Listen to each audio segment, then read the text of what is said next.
Admiral Rachel Harrison stood at the observation deck of the International Space Station, watching the approaching alien vessel. Its surface gleamed like polished diamond, refracting sunlight in impossible patterns.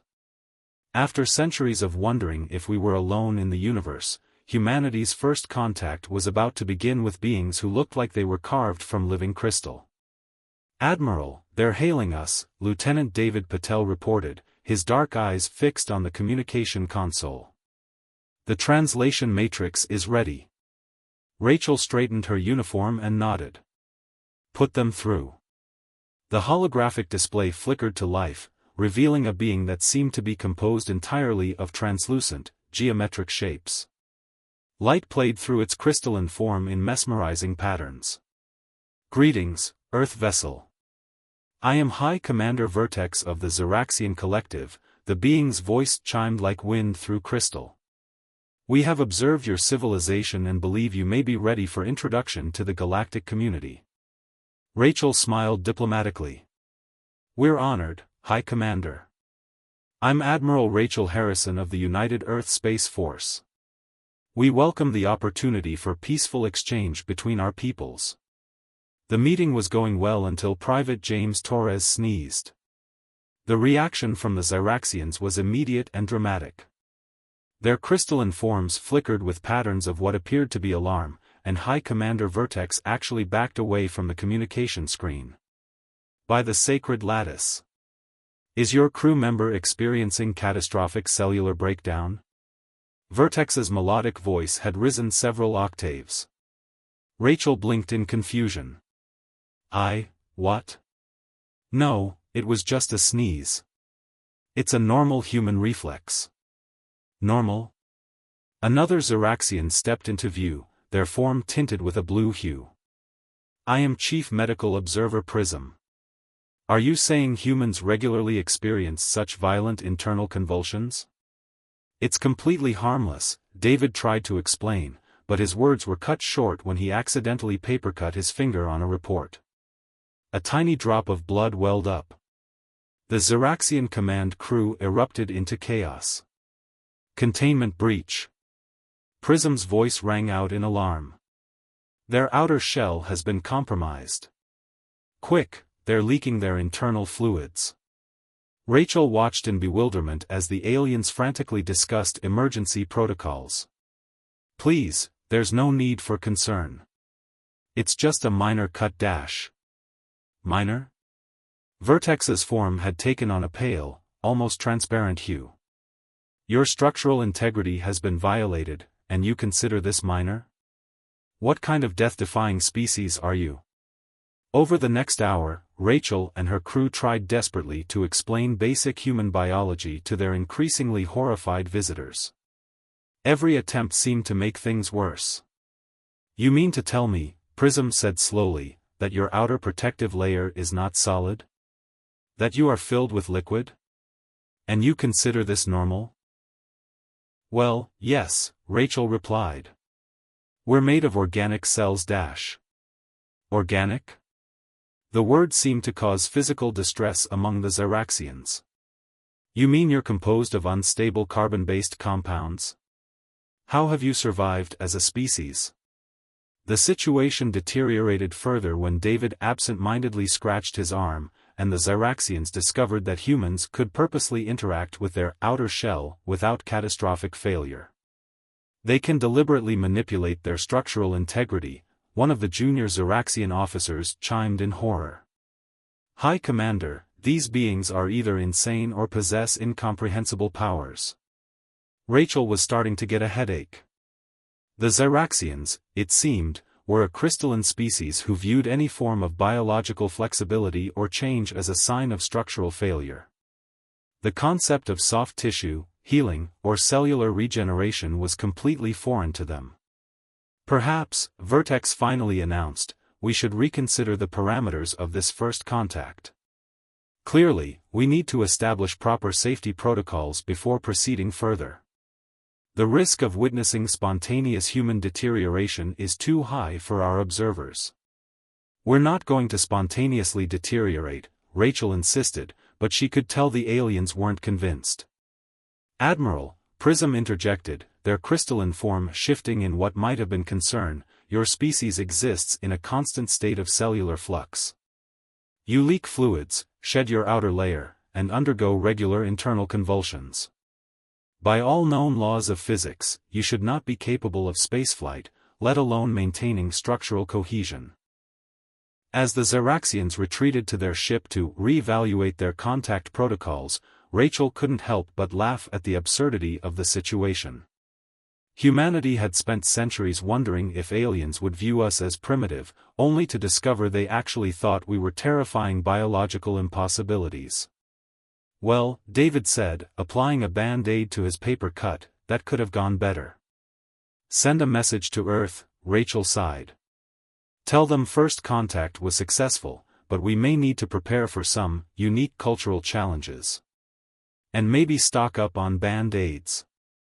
As she watched the crystalline ship withdraw to a safe observation distance, Rachel couldn't shake the feeling that this was just the beginning of what would prove to be humanity's strangest diplomatic challenge yet. The Xeraxians would either learn to accept human biology, or they'd spend the next century trying to figure out how a species that leaked managed to achieve spaceflight. The next few weeks were going to be interesting, to say the least. The Xeraxian quarantine fleet arrived 3 days after the sneeze incident. 17 crystal ships took up defensive positions around Earth, their geometric forms casting prismatic patterns across the night sky. They're calling it a protective observation perimeter, Rachel explained to the UN Security Council, trying to keep the frustration out of her voice. The holographic faces of Earth's leaders showed varying degrees of concern. Apparently, they're worried we might accidentally explode into space. Explode into space? The Chinese representative raised an eyebrow. Do they think we're made of nitroglycerin? Actually, they're more concerned about our structural instability in zero gravity. They think our spacecraft are elaborate containment vessels keeping us from. Rachel checked her notes, dissolving into our component molecules. The situation might have remained a diplomatic standoff if not for what became known as the cafeteria incident.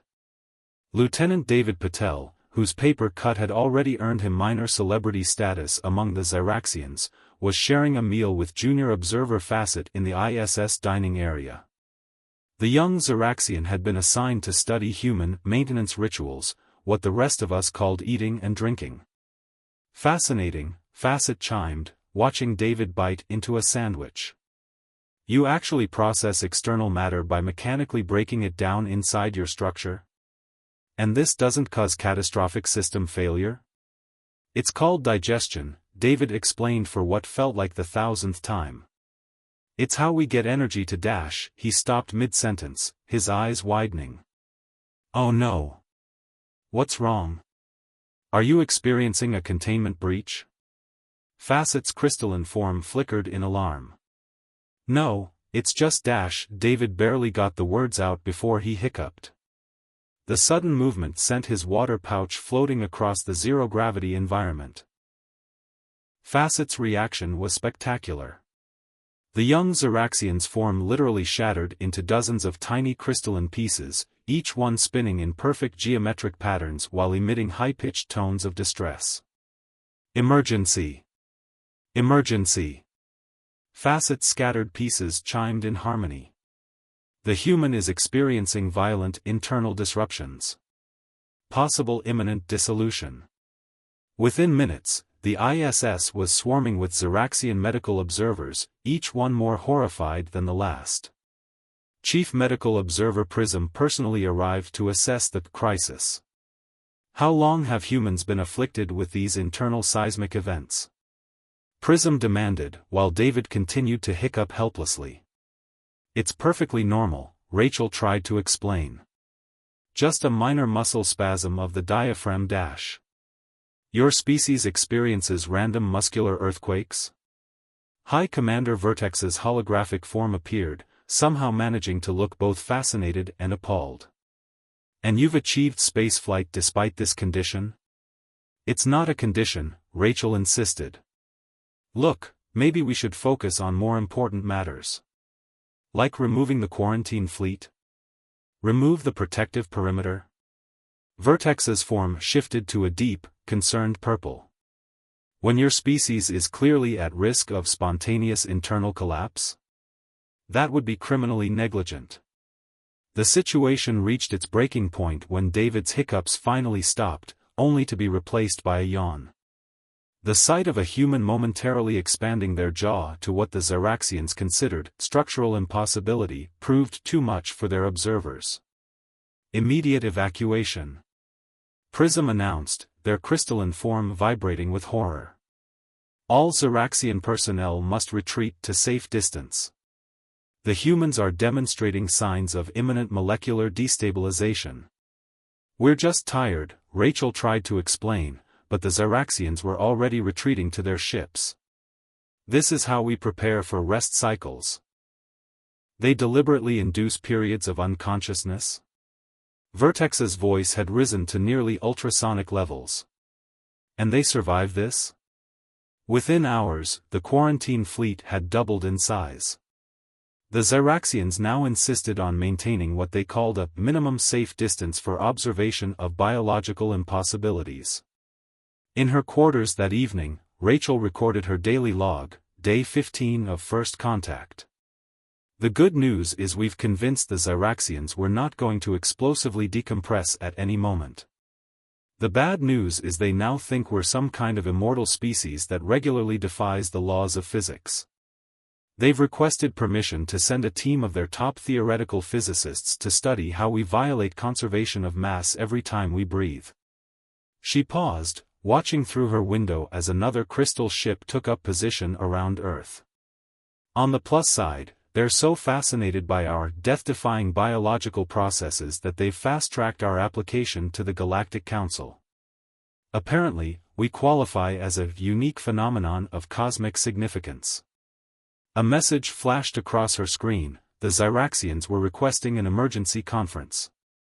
They had just discovered humans could survive multiple complete consciousness shutdowns, sleep cycles, without permanent damage, and they wanted to revise their safety protocols again. Rachel sighed and straightened her uniform. Sometimes being humanity's ambassador to space crystals felt like trying to explain swimming to a rock. Still, they were making progress. Sort of. At least the Xeraxians hadn't discovered human reproduction yet. She had a feeling explaining that process might cause their entire species to need therapy. The real breakthrough in human-Xeraxian relations came from, of all things, a broken arm. Not just any broken arm, Admiral Rachel Harrison's broken arm, acquired during what was supposed to be a routine demonstration of human exercise capabilities. The Xeraxians had finally agreed to send a research team aboard the ISS after weeks of remote observation. High Commander Vertex personally led the delegation, though they insisted on wearing what looked like crystalline hazmat suits to prevent contamination by unstable organic particles. As you can see, Rachel explained, demonstrating on the station's modified exercise equipment, humans actually need regular physical stress to maintain optimal function. We call it exercise. The Xeraxian observers vibrated with a mixture of horror and fascination. You deliberately stress your structural components? Prism's voice chimed in disbelief. And this doesn't cause immediate system failure? Actually, it makes us stronger, Rachel said, moving to the resistance bands. Our bodies adapt to dash. The resistance band snapped. What followed was both a testament to zero-gravity physics and a perfect example of Murphy's Law. Rachel spun backwards, her arm catching the edge of a storage compartment with a distinct crack that seemed to echo through the entire station. The Xeraxian response was immediate and dramatic. Catastrophic structural failure. Prism's crystalline form strobed in emergency patterns. Quick, initialize the Mercy dissolution protocols. No one is dissolving anyone, David interrupted, pushing through the panicking aliens to reach Rachel. Admiral, how bad is it? Rachel, floating near the wall and cradling her arm, managed a pained smile. Definitely broken. Nothing a good doctor and 6 weeks can't fix. 6 weeks. Vertex's form had taken on a pale, almost transparent hue of distress. You expect to survive 6 weeks with compromised structural integrity?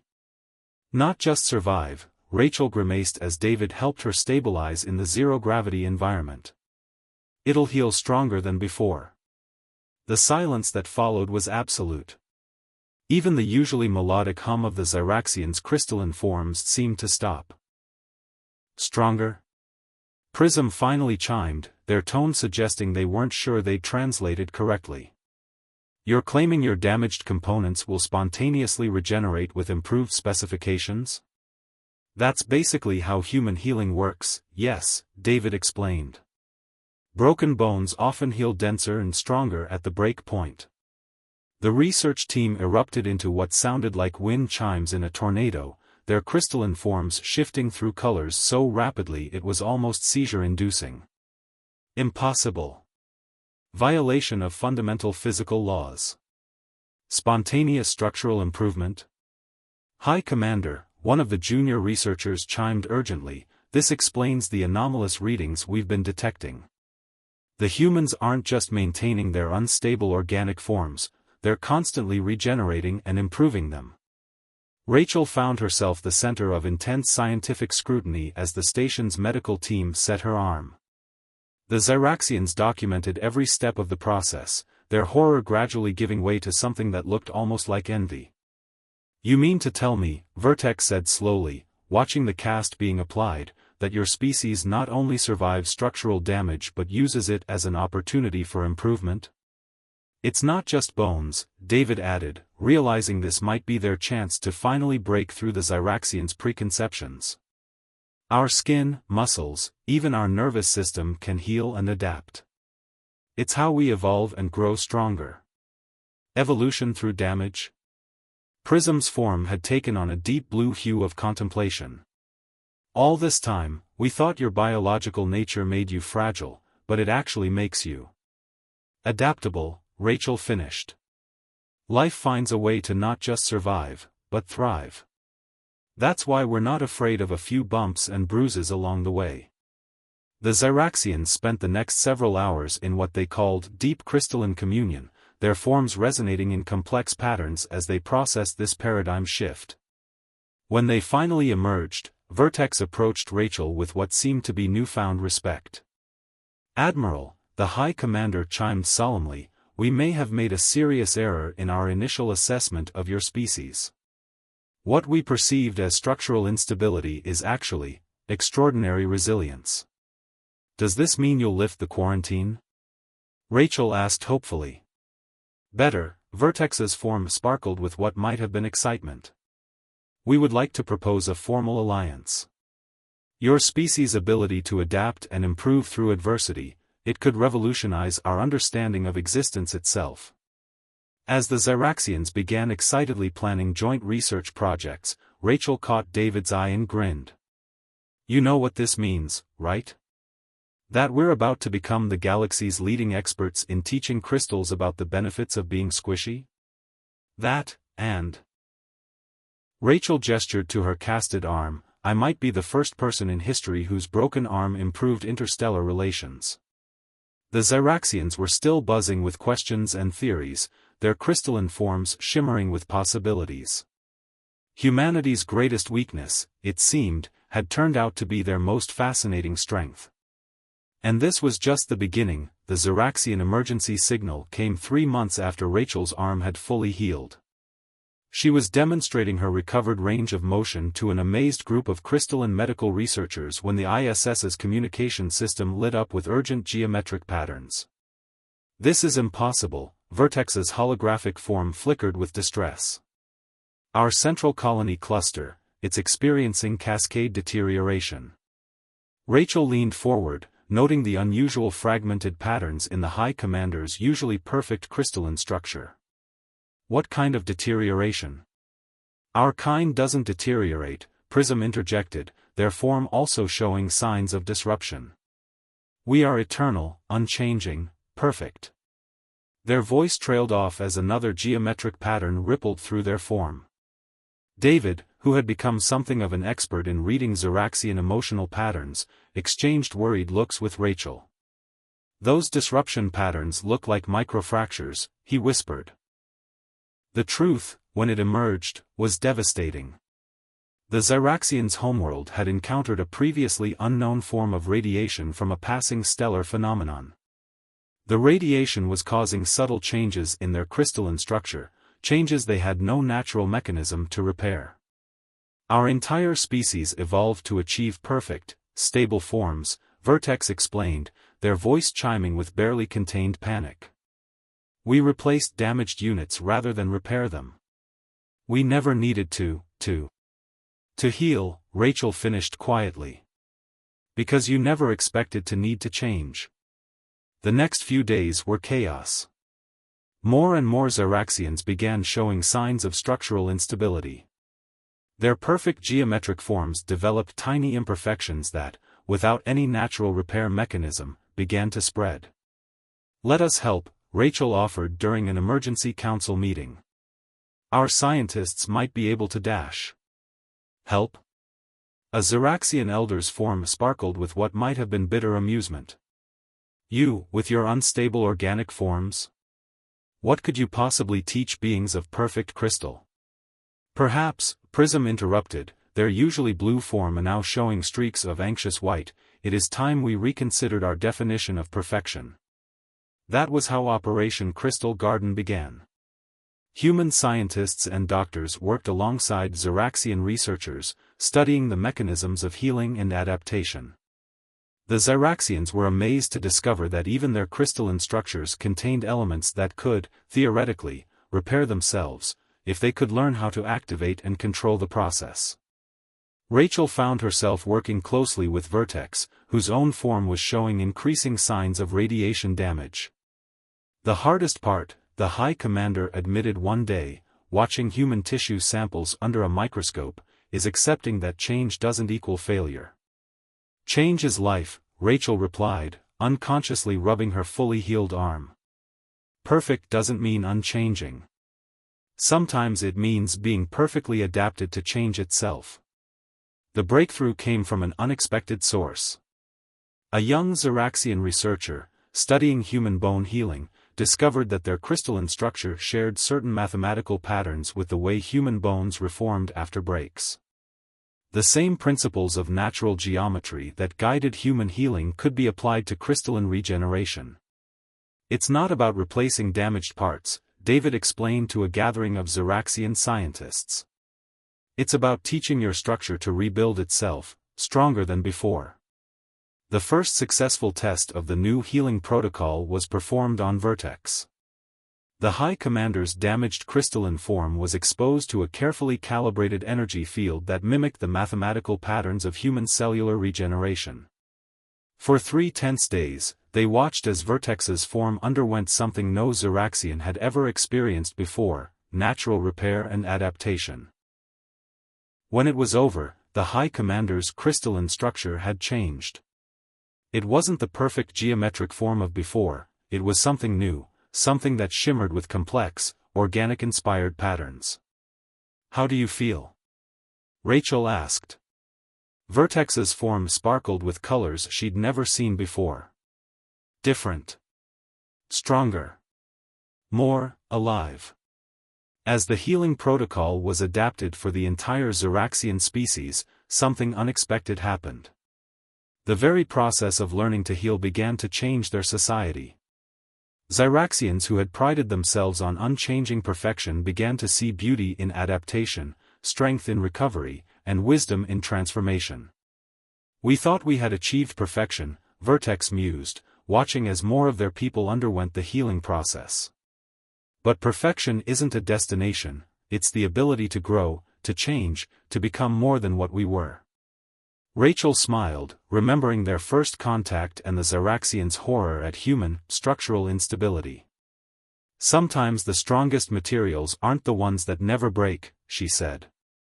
They're the ones that know how to put themselves back together. The crisis wasn't over, there were still many Xyraxians to treat, and their civilization would never be quite the same. But as Rachel watched the crystalline beings learn to heal, to change, to grow, she couldn't help but think that maybe that was exactly what they needed. After all, life, in all its forms, finds a way to adapt. Even if that life happens to be made of crystal.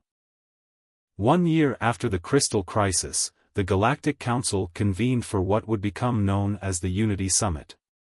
The Great Hall of the Council Space Station was filled with representatives from 100 different species, all gathered to witness something unprecedented, the formal alliance between organic and crystalline life. Rachel stood at the podium, her newly promoted Fleet Admiral uniform gleaming under the crystalline lights. Beside her, High Commander Vertex's form shimmered with patterns that would have been impossible in their species, perfect, past, organic-inspired geometries that spoke of adaptation and growth. A year ago, Rachel began, our species thought we couldn't be more different.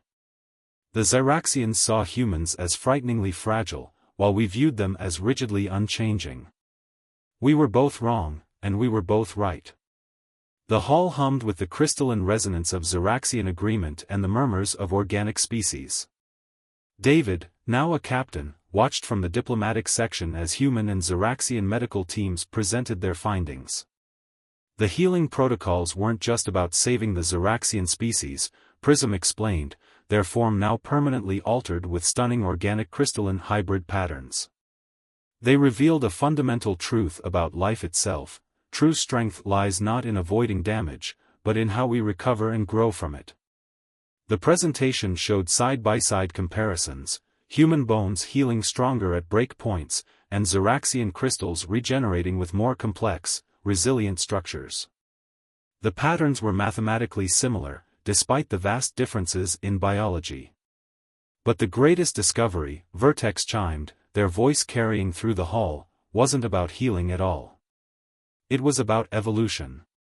The next series of images showed something that had shocked both species, new Xyraxian crystalline formations that incorporated organic-inspired patterns. Their exposure to human healing processes had triggered something unprecedented, their perfect, unchanging forms had begun to naturally evolve. We thought perfection meant remaining unchanged, Vertex continued. Humans taught us that true perfection is the ability to adapt, to grow, to become more than we were. And in return, we helped humans understand the mathematical precision underlying their seemingly chaotic biological processes. Rachel took over, gesturing to the joint human-Xyraxian research team. Together, we've developed technologies that combine the best of both our species. Organic crystalline hybrid materials that can heal and adapt while maintaining structural integrity. Medical treatments that work for both biological and crystalline life forms.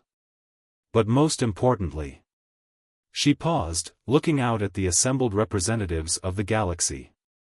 We've proven that diversity, in form, in function, in how we face adversity, isn't a weakness. It's the greatest strength any species can possess. The impact of their discoveries was already spreading throughout the galaxy. Species that had once segregated themselves based on biological or mineral composition were beginning to see the potential in collaboration. The rigid divisions between organic and inorganic life were dissolving. After the ceremony, Rachel found David staring out at the stars through a crystalline viewport, one made of the new hybrid material their joint research had developed. "Remember when they thought we'd explode in zero gravity?" she asked, smiling at the memory.